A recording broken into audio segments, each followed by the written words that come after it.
كل سنة وانتم طيبين. هنعمل الفتة المصري على أصولها.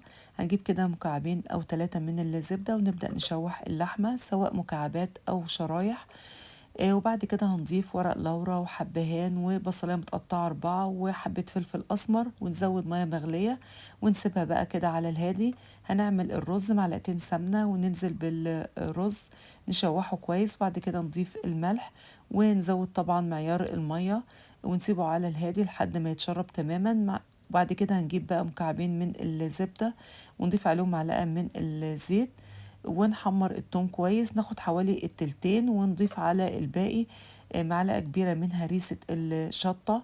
وبعد كده نزود الخل حوالي ربع كوباية، ملح بقى وفلفل وكزبرة وبابريكا وصلصة طماطم ونسيبهم كده يغلوا على النار، والعيش نحمره ونضيف عليه زبدة كده ونحطه في الفرن لحد ما يتحمص تماما.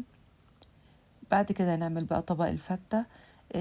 طبعا العيش المحمص وفوقيه الرز، وبعد كده اللحمة اتسلقت تماما ونحط بقى الثوم المحمر وكمان الصلصة. عيد سعيد عليكم وكل سنة وانتم طيبين.